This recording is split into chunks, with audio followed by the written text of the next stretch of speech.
Hi, this is Patrick with OnLearningPoint.com. I just wanted to show you a brief tutorial today about using CRC codes. Just recently I had an issue with a client who was having trouble downloading a file.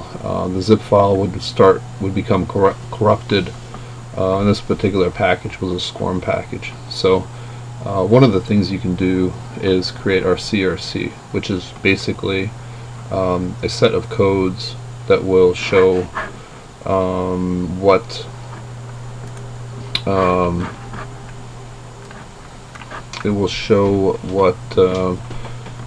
number, a numeric value based on the length of the file as well as the number of bits that's in the file, and it creates this code.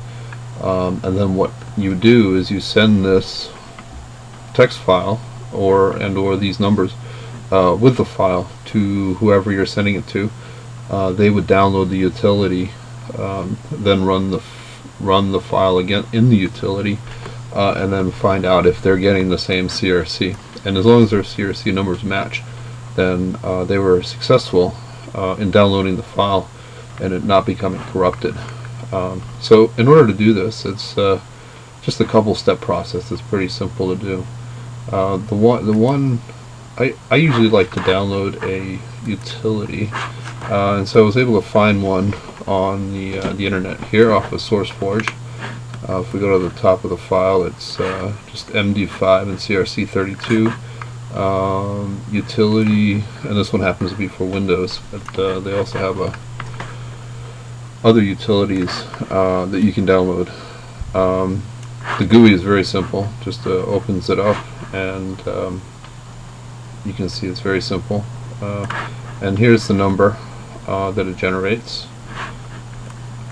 There's a command line prompt, but the one that we're going to want is just is this one, gfsw.exe, which is a graphical Windows graphical GUI.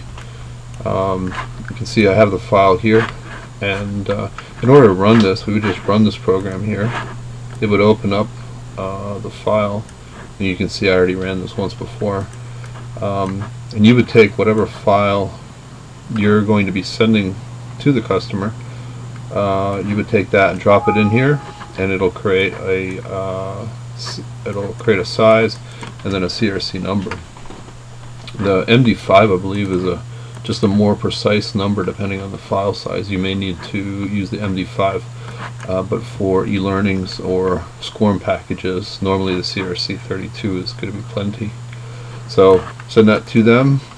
They also run this utility, check for the CRC number, and as long as it matches, then they should have no problems opening up the file because it's not corrupted. It's exactly the way it was before.